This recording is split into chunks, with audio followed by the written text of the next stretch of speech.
Hello, Heather, and welcome to the Awakened Heart podcast. Thanks so much for having me today. Thank you for being here. And I was just mentioning how you are the second person today from Missouri. And I think this is the first time in all the episodes that I've ever recorded with anyone from Missouri, let alone two back to back. So, welcome, welcome, welcome. Thank you. I'm so excited. I'm excited too. And this is so cool because, as I mentioned, we are it's a series, it feels like, how these are all coming at once, how my last couple guests have all been about intuition and mediumship and spirit and being guidance and angel, all that stuff. And I love to hear your story. Everyone's story is a little different about how they came into really accepting and embracing their intuitive, spiritual, psychic gifts. And you had mentioned that how you had it since you were a child Mhm. and you were punished for it, which a lot of people, it's happened to a lot of children where like, I'm bad and this is wrong, especially when we have religious ideologies in the family. Hell and brimfire, it's sin, don't do it, all that. So you live with a lot of guilt and then you just close it off. And then, this is wrong, this is bad. Or maybe you see something or you hear something about grandma or something like that, and then grandma dies and you think you killed grandma. So, but you were saying about how you had a reawakening to your gifts, and I would love to hear that story about how it started when you were really young, maybe some things that you saw, and then how it led you into like really reawakening and embracing it and now using it as what you do to help others. Yeah, it's really interesting because, it was something that was a part of me since I was a young child. And I was in a session with an EFT practitioner when I had the memory of being punished for my knowingness. And I was around 4. And so it got cut off. And I remember having like severe anxiety as a teenager and into my 20s and these. And even I was a young mom and and I was having spirits coming to me. And I had a child on my hip and I'm seeing these spirits and in the form that they passed. And, when you have a child on your hip, that's the last thing you want to see because you want to protect your child.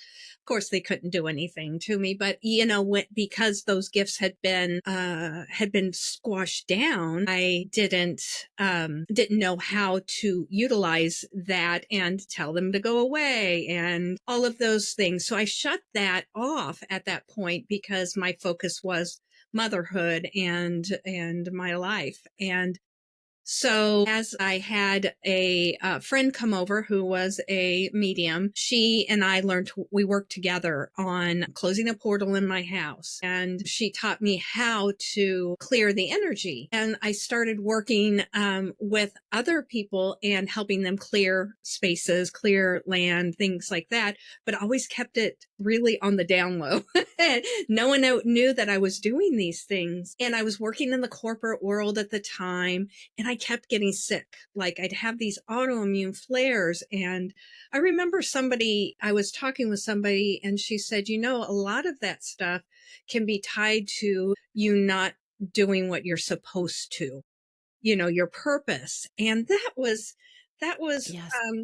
20 years ago, and I'm like, the only thing I was thinking of is I need to provide for my family and I need to, take care of everyone. And, that was the huge focus at the time.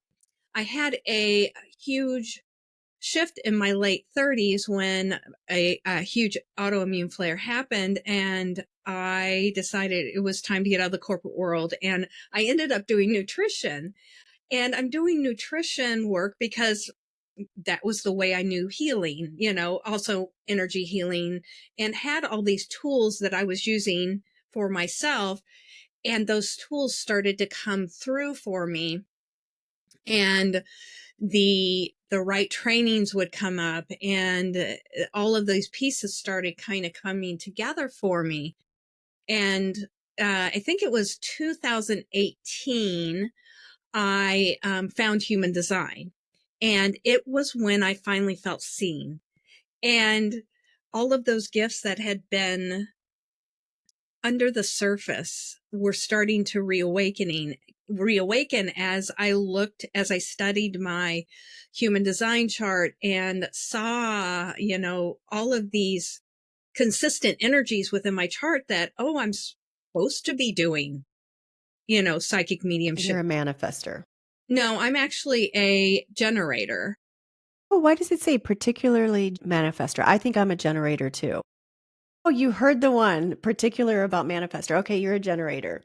You had Yeah. listened to one of my episodes. Okay. Yeah. Yes, yes, yes.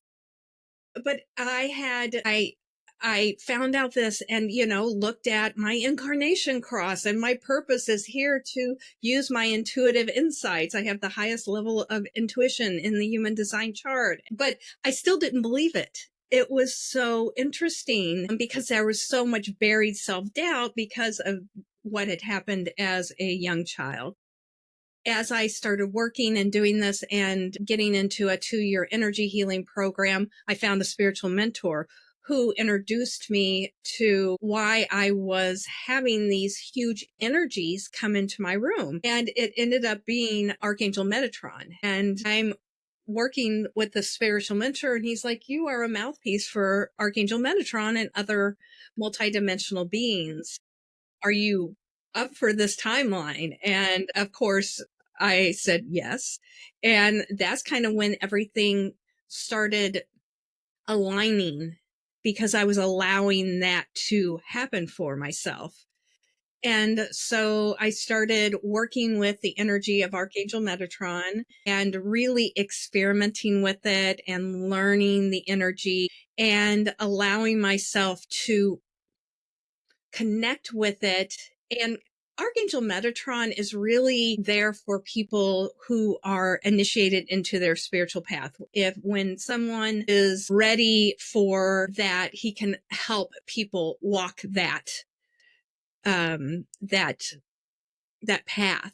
And so, but Archangel Metatron for me is one who stays with me, and I can utilize his energy in that way. I can embody that energy and use that as a channel for myself and for others. So it's really interesting. So working and allowing myself to have mentorship in that way has really guided me in what I do with my clients. And I was going to save this for the near the end of this episode about any messages from Archangel Metatron or any of the different multidimensional light beings that you speak with. Do they have a message right now for my audience or for the collective?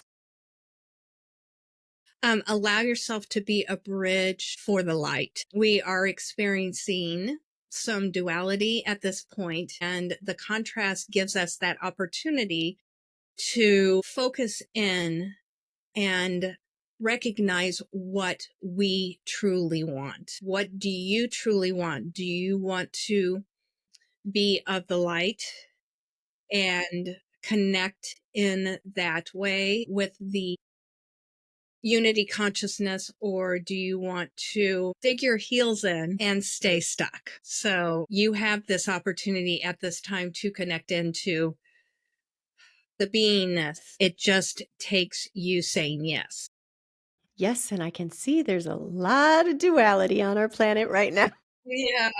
Yes, everything seems so like divided and it's been such upside down world. I feel it's correcting itself. And I think what the last couple of years has taught someone like myself is because I woke up to everything that was happening during it. I was like, oh my God, everything was out there, but you have to learn how to bring it back to ourselves and not be so be this little bag that's blown in the wind every which way and emotional like I was that way. And then it comes to a point where you do bring it yourself. Am I going to be someone for the light or am I going to be someone for the curing the dark? And I can see how that's really an important message because I see a lot of people putting everything outside of themselves. It's your fault. It's your fault I'm feeling this way. And it's your fault that I didn't get ahead this way. And it's like bringing our own personal power back to ourselves is really important if we're going to evolve. The blame game It's is unbelievable. really is, and it's a good way to stay stuck. Yes. And it's important for us to remember that we need to work from the inside out rather than the outside in. Because when we do that, we are able to connect into ourselves, connect with spirit and our higher self, intuition, whatever you want to call it, and get the answers that are just waiting to be provided to us. Mm-hmm. So it's just so important to remember that, because I remember being in 2020 and just feeling like that bag in the wind. Mm-hmm. And Up. and finally I was like, wait a second, what's the big T here for truth? Mm-hmm. And what is mine to do? And Mm-hmm. so really doing that work. And that's really when I committed to a lot of the training work that I did and started working with the spiritual mentor at that time, because I knew that my path was my path and I had Mm-hmm. to find it and dig out however it needed to happen. And at that time, that was so important. You were probably well on your way to in this practice, but it's always good to have a mentor to help you. I mean, I had people that I could talk to. I was living in Portland by myself. I moved there just before the pandemic, the belly of the beast, and I was by myself. And anytime I go outside, I'm not wearing an apparatus over my face, like walk in the woods. That was my thing. Where's your Mm-hmm. such a time, such a crazy time. Yeah. Yes, I laugh about it now. Yeah, and it's interesting because, yeah, those mentors came right into place when I needed them. Yes. Yeah. Wonderful. Yeah, wonderful. And my podcast, from when it started, always evolved like, oh, the earth is slowing down and, the spirit. And then a month later, I'm like, wait a minute. This doesn't make sense. Wait a minute. It's fun. Yes. Yes. Yeah. So that's a really great message. I would love to hear, because you tapped on a little bit about how you had some health challenges that led you away from the corporate world. And I know you had chronic fatigue and fibromyalgia, which what I've heard is very like disabilitating. How did your own health challenges shape your path in combining holistic healing with spirituality? Well, it was interesting because I kind of came from the energy healing and spirituality background. 1987 was that huge shift in consciousness. I was in college at that time, but when I got out, shops that had all of the new age type of books really called to me. And I started reading books and getting in tune and in line with a lot of that, seeing energy healers and channelers and going to these amazing weekend type of events. But then motherhood came into the picture and kind of pushed a lot of that back. And that's when I started really dealing with those health challenges and took a very holistic approach to it. I remember working with someone on the chronic fatigue and fibromyalgia from the dietary perspective, but it wasn't, and maintaining and going, okay, I've got energy. I was living, but I wasn't thriving. And when I started adding in other healing techniques again and really putting myself first, that's when I started thriving. The energy healing work, EFT, so emotional freedom technique, and also doing my inner work and working with a therapist who did body work, who would help shift somatically the emotions with me. And so that really kind of connected me, and realizing that what I was putting into that corporate job, that energy was not where I really was led to be. And so once I was able to shift out of that, and knowing that I came from a background with trauma background and started working on that trauma, and the healing from that was really helpful for me. Is that the turning point that led you to integrate your chronic fatigue and fibromyalgia? And is that what led you to integrate nutrition, energy healing, and spiritual practice to your work? It was one of the steps within it. Okay. Yeah, Okay. yeah. Yeah, because it was funny because when I finished my nutrition certification in functional nutrition, I knew there was more, because I would start working with these clients and I'm like, I was seeing intuitively what else they needed. Oh, they need to be doing, some energy work. They need this. their emotions are really tied to this, because that was one of the pieces that I had studied as well. And so that was one of the catalysts. And so when I did my first nutrition certification, then I moved into, it was called Certified Food and Spirit Practitioner. And it was bridging science and spirituality and using the chakra system to help realign ourselves.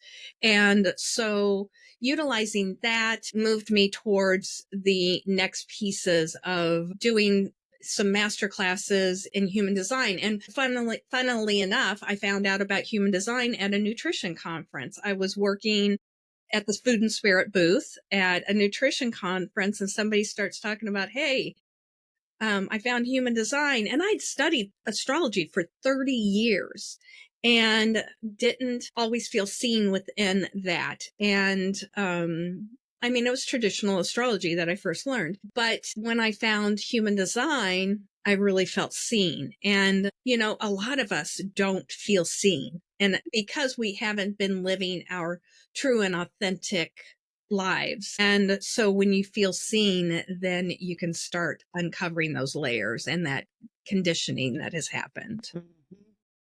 So that's kind of how that all got started. Developing the gifts that had kind of been pushed down really came with my spiritual mentor going, hey, go try it. Go experiment with it. I'm a 3-5 in human design. So I'm an explorer. I'm here to blow stuff up and then tell everyone what's the best way to do it. And then I'm a visionary leader or a heretic if you do traditional human design. And quantum human design, I am a visionary leader. So I'm here to share Mhm. and lead people and guide people. It's such a cool thing, human design, because I can see how you feel like you've been seen for the first time because it really I've tried to dive in. I've know some about it, but there's so many aspects to it too and so much to learn, but it's like pretty amazing. It's like, yes, that is me and that is exactly why I do this and this is how I react to that and this is why I'm reacting to this person and how you can do human design on your family or your friends or your loved ones so then you can relate so much better because you understand how their energy is reacting to your energy. I wish this was something that was taught in schools beginning in with elementary school or Yeah, I'm actually teaching a parenting by human design wow, class that's this great.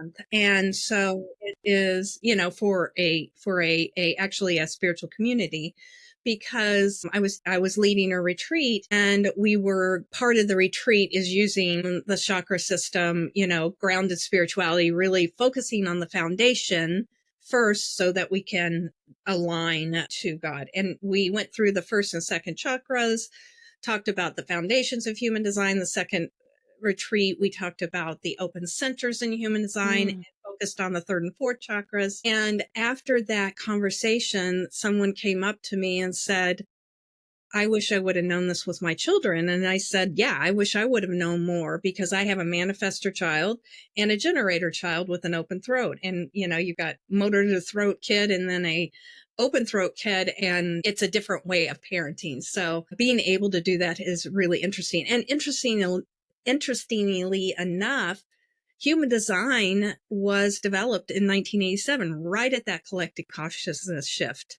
Yes. And I was going to mention about 87 like that was like the wild, wild west. It's the whole new frontier where a lot of our thought leaders started really getting onto the main stage, like Deepak Chopra, that's the Seth books, Sonia Choquette. And yeah. And so now we've got all these resources and places that we can go to. You talk about clearing someone's home. It's like, oh, yeah, I understand that. But you were doing that way before someone else was doing it. You kind of keep it to yourself. Like that's something as a real estate agent, when I was doing real estate, I would advise someone, hey, maybe you want to get a clearing for your house, or maybe you want to get your house feng shuied, let's look at the energies, like something that is, especially when I lived in California, that's something like people are very open to. So who are some of the thought leaders that really shaped your path Well, back in your beginning? gosh, I'm trying to think about who really, I mean, I read The Secret, and back in that area and in that era, I was working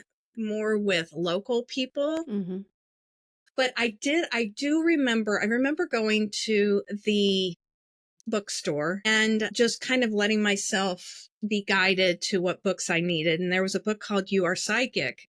I have that. But then, yeah, but then there was also a book, and it was lovely, and it was something I really needed at the time. And I think it came out in around 96, and it was called something like There Are No Coincidences, Only Synchronicities. Mm. And it was really helpful for me for the signs. And so I was doing some reading in that way, but a lot of my work was experiential. And really, I had never been taught how to ground at that time. No one ever taught. So I lived so much up Oh, in so you're like la la la la. yeah, and put trauma on top of all of that. That's where you're going to want to live. You don't want to Mhm. be in your body. And so a lot of that goes back to the health issues that I had and really resisting that, groundedness and connection in that way. So when I kind of came out of that area, I listened to Wayne Dyer and Louise Okay. Hay and Abraham Hicks. All Mhm. of those pieces were hugely important to me. But then, once I kind of went into more of my work with human design, I listened to traditional human design, but I started working with my mentor, Karen Curry Parker, who does quantum human design. It really resonated with me, the more evolutionary language, but looking at it from the shadow and the light, from the lower expression and the higher expression, really pulling all of that in was important to me. And then working with my energy healing mentor, and the first 6 months of our 2 years together were getting in our bodies and learning to ground and not being allowed to close our eyes because it would unground us. We'd have Mm. to really ground in without and go inside to visualize rather than with our eyes closed because that would unground us. So there was a lot of that important foundational work that came, you know, and no wonder Metatron's a huge part of that because he provides that spiritual foundation in all of this. It really, a lot of it was being given like a little nudge and then experimenting with it was the way. And the way that my mentor explains it is I'm very Gnostic in my way of working because it's very experiential. Mhm. I don't need the letters provide tools for me and a foundation, but then I'm supposed to really just experiment and find what works and what doesn't work. And for me, it's very important to me to not get caught up in one way of doing anything because we are so individual. Functional nutrition, we talk about bio individuality, and it's true in everything. Energy healing, any work, the same methods are going to work for each person. And my job is to figure out what's the best way to support and guide someone. And with that, with healing and transformation, you talk about healing as a spiral, Mm-hmm. uncovering root causes like people pleasing. Mm-hmm. We've all done that at some point, and trauma. Can you explain this concept and how it plays a role in the healing process? Oh, yeah. Yeah. That's a great question. The spiral's really important. I think for all of us, and especially for anyone on the spiritual path, I mean, healing is not linear. Spirituality is not linear. It is when we're releasing something, that piece is still there. We're not trying to get rid of it, but we're learning to not allow it to pull us under. So it's really, the spiral is about knowing we may come back to that same point, but it's not ground zero. We may Mhm. be at point 15, 99. It's just that piece where we may come back and something may trigger us, but we get to go and go, wow, I did it differently that time. Mhm. That's part of the healing spiral. And, with my autoimmune conditions, I've seen as I've done my work that if I get a flare, the flare's not like they used to be because I'm reattuning, realigning, and figuring out each piece that needs to, each layer of healing that needs to come off so that I can really get to that point of alignment in the way that I am with my energy. And that's a really great way to have explained the spiral and how healing is not linear. Like, it is not linear. Like, your life path is not linear. Because a lot of times during the healing path, it's like, why did that happen? I should have known that. I learned that already. And I should be way past that. Should, would. It's just part of it. Like, maybe I have to go back to that. And I'm learning something else. I'm not going to learning something else from this experience. Exactly. And it is. And it's so true. And what happens is as we do that, we get this ability to kind of view it from that 50,000 foot perspective rather than getting caught up in it. And one of the big things that I always tell my clients is because they'll say, oh, this happened again. And I said, how did you? And they're like, oh, I did this and this and this and this. And I'm like, okay, first we're going to stop. We're going to acknowledge that you responded in a different way. And we're going to sit here and we're going to breathe and celebrate it. Because I think when we get started on that healing path, we can get obsessed with this like end result we're looking for. There is no end result ever. There's not, because healing is transcendence, and we're evolving until we transition. And so that's what the life in the physical body's all about. It's about evolving and growing and learning and healing to provide this holistic really approach and view of our lives and the lives of people around us. So it's different. It's a different approach, but also I think when we get caught up in it, we're like, okay, what's the next thing I need to peel off? What's the next layer? And I always remind my clients, you have to stop and celebrate your wins. What did you do differently rather than trying to be on this path to an end result? And if you just picture like a bed spring, that's what I'm picturing, like that thing. Mm-hmm. It I'm is, and stuck it in kind of this one. Yep. goes up and up and hmm up and up and up. Yep. Yeah. It could be a wide one or it could go really tight. Yeah. Yeah, and depending on where you are in the process, it might be tight for a while and then it might hmm spread out and allow hmm some rest in between those lessons. So, yeah. That's a great explanation of that. That's wonderful. And a visual representation as well, because I literally see it. I see like this little, like almost like a nut on it, like, Hmm. yeah, or a cat toy or something like that. I think my cats would love those toys. Yes, they do. Well, many people, as we've seen, especially nowadays, we thought technology and computers and smartphones should be making things a lot easier for everyone, but we're seeing it's like setting a lot of people back. And more people have anxiety and more people have depression, and many people struggle with chronic conditions like anxiety, especially Mhm. with technology and the pressures of the world, Mhm. ADHD, and there's a lot of autoimmune diseases. How do you help clients address both the physical and energetic root causes? Yeah, again, it depends on the client, but I really we focus on coming back to ourselves first, seeing ourselves for who we truly are. A lot of times, I'll use human design if that aligns or resonates with them, or we might have a psychic medium guidance kind of session, rather, to see so that they can be seen, because a lot of times we haven't felt seen. And so, and then we start of uncovering those layers of trauma through talking. I do a lot of mentoring with my clients. Some sessions might be doing like a healing type of emotional release, thought form release technique, or it might be some constellation cord clearing work that I do.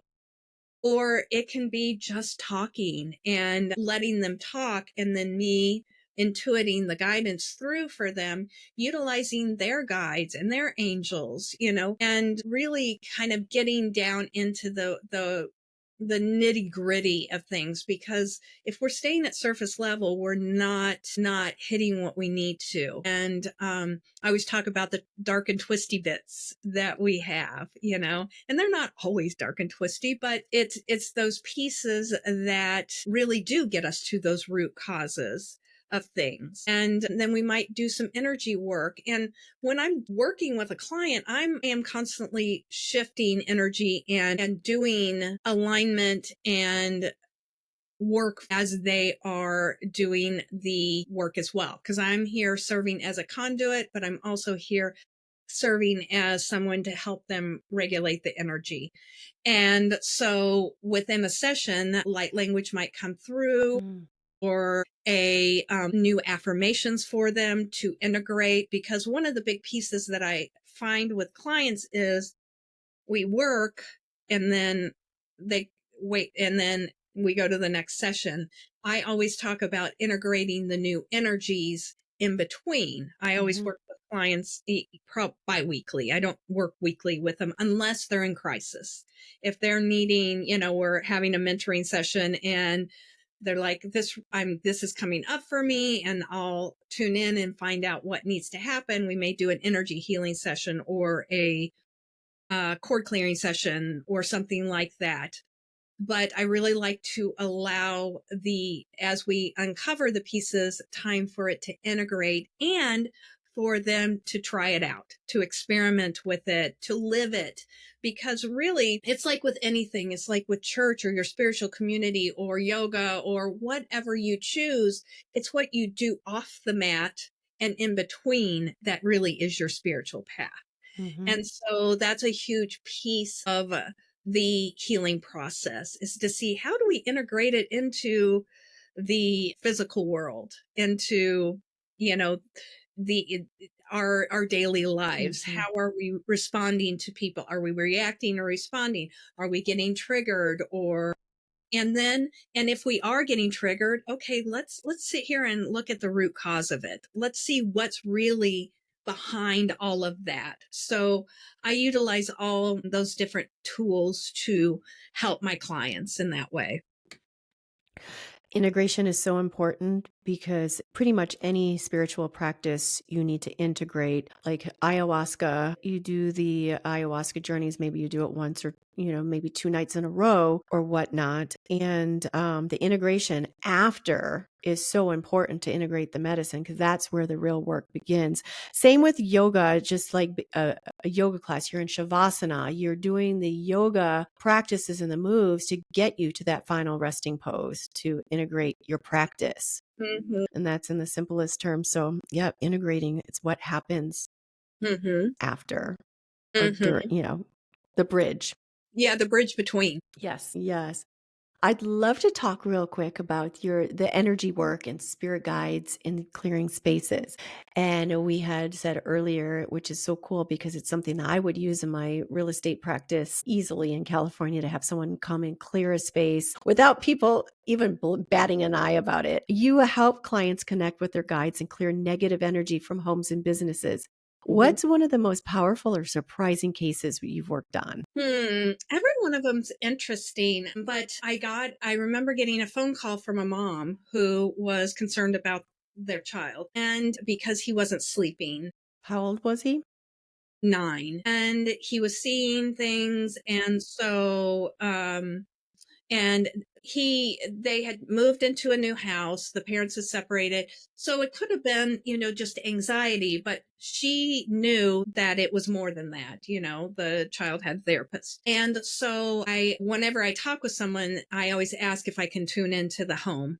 And so I tuned into the home and saw that there was actually an Archangel Michael was there for him, but also there was like 3 portals I needed to close, but also there was a multidimensional being who was actually there to protect him, but because of his energy, it was very big. And we also know that Archangel Michael's energy is very, very big. And so I first tuned in and actually physically went to the house. Sometimes I'm doing distance house clearings, and I just teach the homeowner how to do it.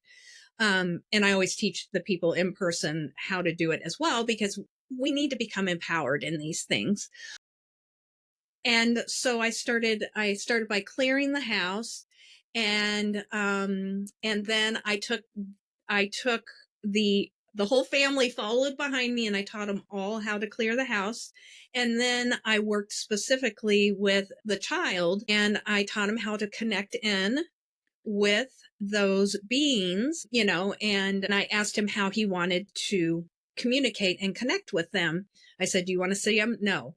Do you want to be able to call them in rather than them just show up?" And he said yes. And so I taught him how to use his discernment, but also create spiritual boundaries, and work with their energies, knowing that he could call in Archangel Michael when he felt scared in his room.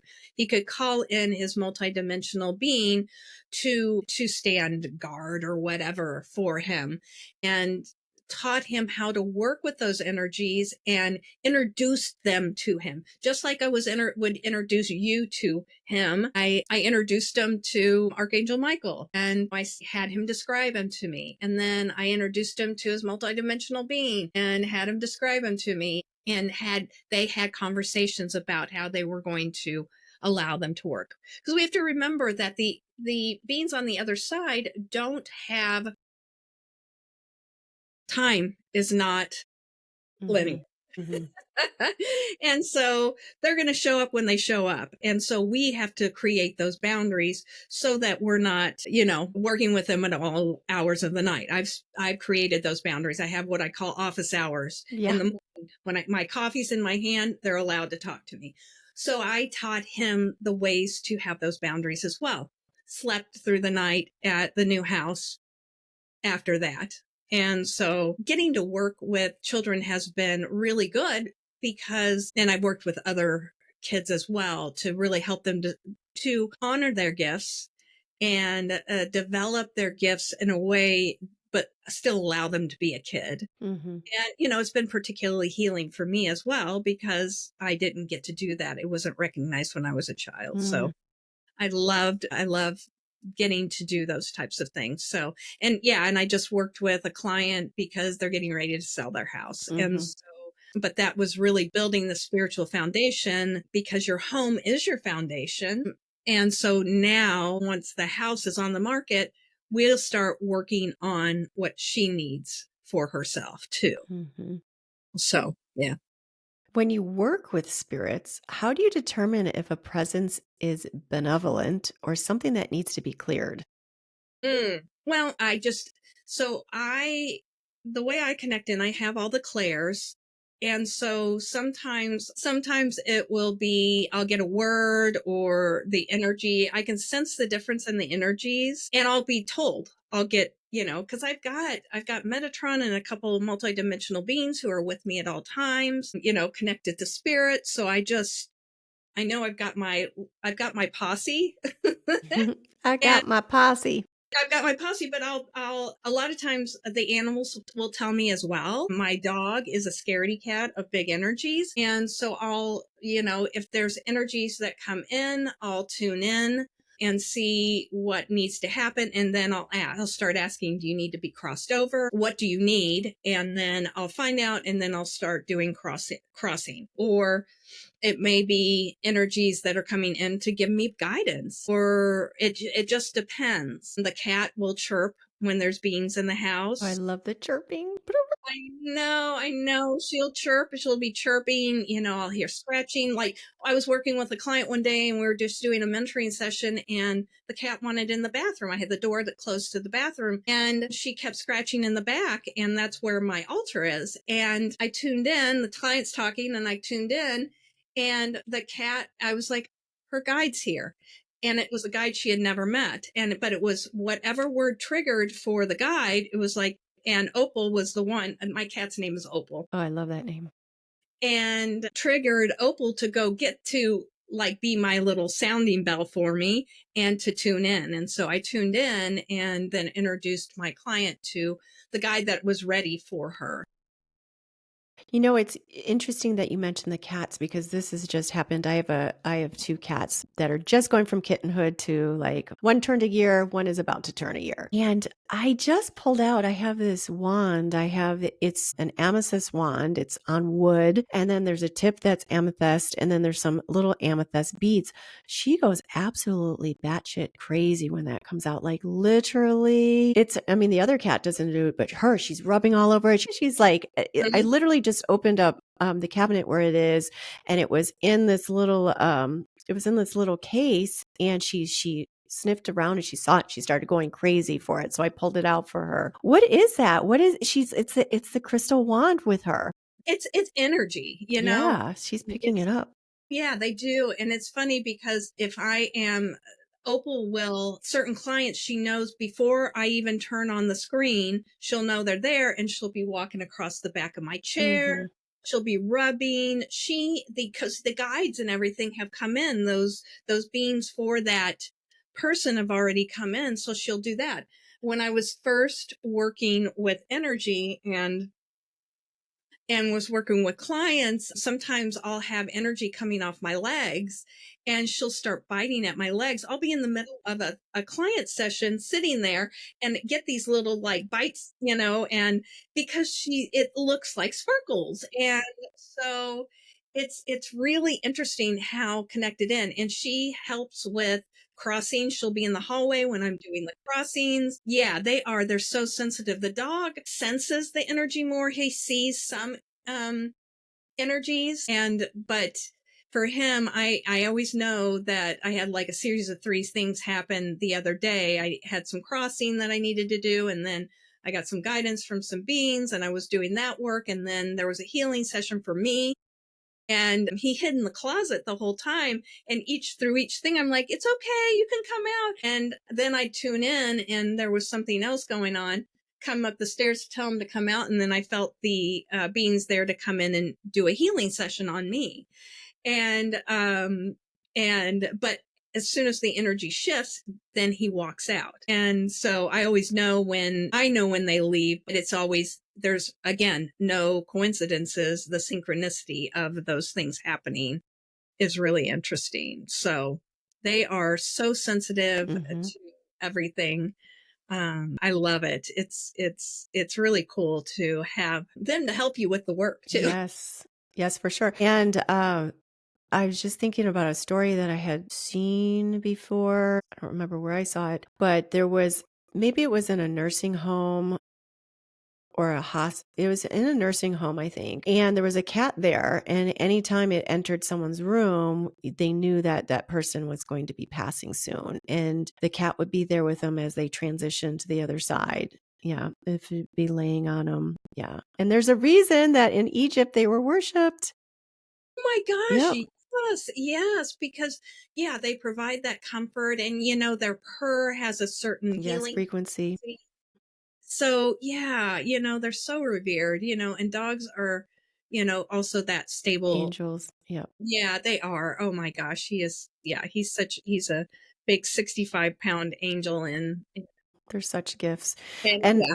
and I've heard that, well, our cats are connectors to the spiritual realm, and then the dogs are here for this, isn't it, for the 3D? Like, cats are here like as our protectors. I mean, dogs are as well, but the cats go to a deeper, more Yeah, yeah, mystical place. yeah, they have more dimensional sight. Okay. Yeah, and it's just so yeah, like I said, I'm crossing over beings that are not just, four-dimensional or fifth dimensional, they're and that I'm having higher level dimensional beings in my home. And Opal sometimes will tune in because I'm living my life, I'm vacuuming or whatever. She's tuning into those higher dimensions. She's tuned into them at all times because she's not, paying bills and Right. all of those things. Just in the present moment. Yeah, they're in the present moment, so they do, and the dogs, are these, like, they are that grounding force for us. I feel like he's that huge grounding force for me. and really, yeah, and it provides. He'll be in energy healings also, and it's almost like he filters some of that stuff, and yeah, provides that stability in a way, and that Mm-hmm. comfort too. So Were yeah. they raised together? Are they friends, or do they Oh, tolerate yeah, each yeah, other? yeah. They're on the bed Oh, together. I love that. The other one is he's a younger cat like yours, and he's out in actually my real office. So he kicked me out, so I'm in my other office area. But yeah, he's starting to tune in a little bit more Mm, with clients and things like that. But it is interesting to see how they shift from kittenhood into yes. that more healing presence. Yes. Yeah. Well, this has been a wonderful conversation. Just a few more questions I'd love to ask you. You have the Integra podcast, and you Hmm. talk about empowerment, and you mentor people to unlock their true potential. What's Hmm. one common block that holds people back from stepping into their gifts? A common is resistance. It's resistance. It's fear. It really is that fear. The resistance comes from the fear of being uncomfortable, and it's hard to see the other side Mhm. and of it. And I'll get some clients who'll come and it'll be like, as soon as we get to where we have to look at the emotional blocks, the energetic blocks, because it's on all levels, they'll go away because the fear of the other side and the void sometimes can be very scary too. When you've had that healing moment and then you haven't integrated yet, it's can feel disconcerting. And so I think that's the biggest thing. And people are afraid of the void. I still sometimes, when I'm in that little void space, I'm like, okay, Mm. and remember that it's all part of the process. Is that what the void space is? Integration. So you've had the experience, or you've done the healing, or you've had that intuitive hit, or you've had Mhm. this profound experience. So the void is the in between before like fully integrating, like, oh yes, I did have this experience, and accepting it, and it being fully Yeah. embraced by you. Right. Yeah. Because we got to, each healing moment or aha moment is a recalibration. So we have recalibration, we have integration and embodiment. And then when we mastered it, then we get that next piece. Mhm. And that middle part can be kind of scary, Mhm. for a lot of people. Because it feels it's the unknown, because you're not in that old story and the new story hasn't quite started yet. And Mhm. so understanding that this is the time when you're supposed to rest, heal, integrate, and take care of ourselves. I always tell when people are in that kind of integration time, make sure you're doing your radical self care.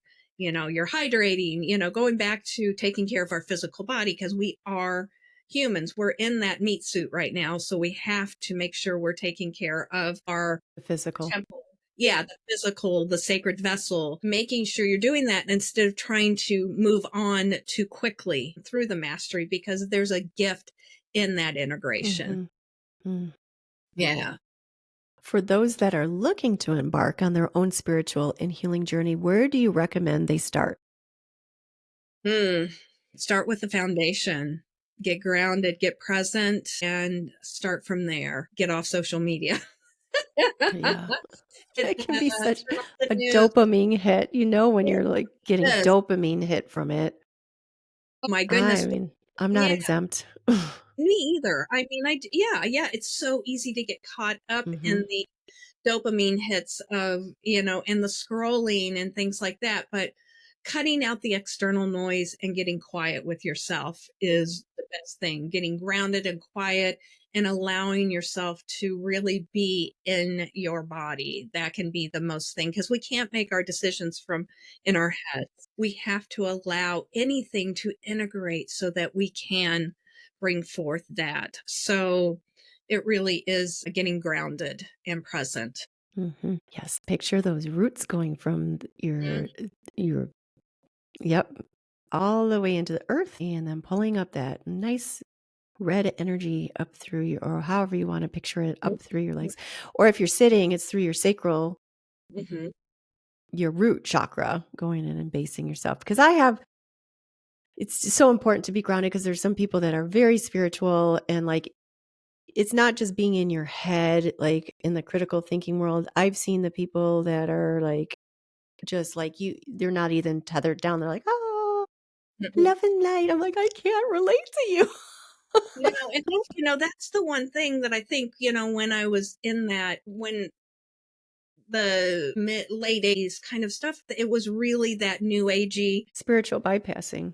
A lot of it. spiritual Yeah. bypassing, and learning how important it was to be grounded and in your body, because we are physical beings. It was a huge piece of when my connectedness became more solid, Mm-hmm. that connectedness to all those other realms. If I am not grounded in, that's when you can allow those other energies, those other entities to penetrate that field. So being in your body and being able to respond from that embodied place and connect from that embodied place allows you that discernment that you need.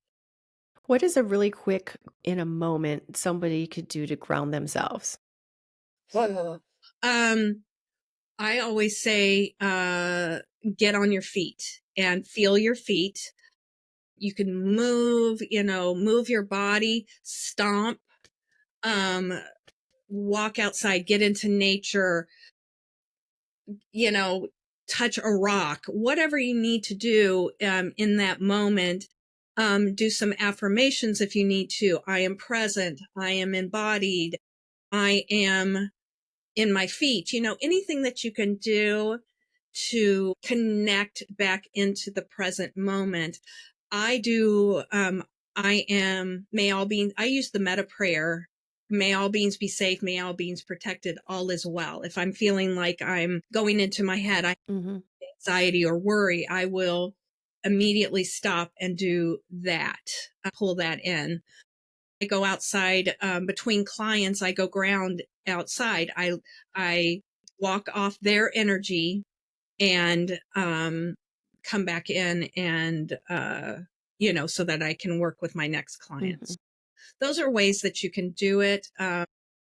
Yeah, I find stomping is one of the best ways, or swaying, Mm-hmm. and making sure because you got to feel your feet. That's the thing, because Mm-hmm. it's so easy to become ungrounded and pull up, especially in, stressful situations. Mm-hmm. Yeah, if you have a plat of grass accessible, that's the best way. Just take off your shoes and stick your feet in that grass, because it's like the battery's getting recharged. Yeah, definitely, Mm-hmm. definitely. And you can do it through your shoes. I mean, it's, we've gone from 75 to now 40 degrees today. And so, being out on that grass, but you can still ground through your Really, shoes. in your shoes? Because I'm hearing that rubber like will cut you off from. I mean, you can breathe in the outside. Just being outside and breathing that in is, or stick your hands in the grass or something like that. I feel that intention, you can do Yeah, anything through yeah, intention. I agree. Yep, Yeah. wonderful. Yeah, yeah, yeah. I mean, there are scientific things, but I just know that I just intentionally put my energy in Mm-hmm. Yep. through through my feet. If I'm inside, shoes are off. Mm-hmm. Yeah. And then I can ground in through and My really. God, can you hear that? I hope my mic isn't picking that up. My stomach is growling like I've been on a 3-day cleanse, or I haven't been, but that's what is growling. That howl growling. Please don't be picking this up. No, I I'm will not about to go. do any of that. Good. Well, we'll see during editing. Yeah, before we go, I would love for my audience to know how to find you, how to work with you, any of your social links, or anything that you have upcoming that you would like everybody to know about. Yeah, so the best way to get a hold of me is through my email. It's support@integraholisticwellness.com. And it's INTEGRAHOLISTICWELLNESS integraholisticwellness.com. I have a website, Integra Holistic Wellness.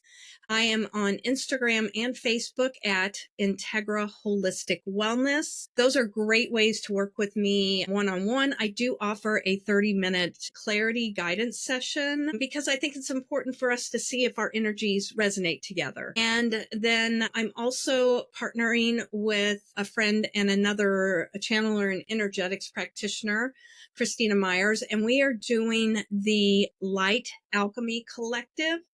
It is on Instagram, but it's a Patreon group. It is a community for those who are ready for the work, who are seeking the grounded spirituality and the connectedness, not only learning to connect with higher beings, but also connectingness within community. For me, that was a huge piece. I felt isolated in a lot of things that I did, and sometimes I still feel isolated. And so Christina and I created the group, the Light Alchemy Collective, so that we can bring people together, those light workers, the light warriors, the people, the newbies to all of this, to really come together and know that you're not alone in the work and the divine path that is there for you. So we are on Patreon at Light Alchemy Collective. We're on Instagram at Light Alchemy Collective as well. Wonderful. Wonderful. And I'll link all that below in the show notes. And I have one more last question before we go. I would love to hear from you what it means for you to live with an awakened heart. Oh my goodness. Living with an awakened heart really is about allowing myself and you as well, the listeners, to really connect into that heart space, come from a grounded place, and allowing yourself to live heart open, and vulnerable and authentic. Being authentic and vulnerable are strong, and being able to live from that place, that heart-centered place, is really magic. When we can let go of the stuff that's held us back and live from that state, that's where the magic really happens. Let go and allow the magic.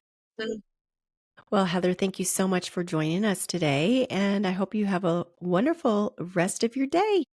Thank you so much for having me here today. I really enjoyed talking with you. Me too. Thank you. Bye-bye.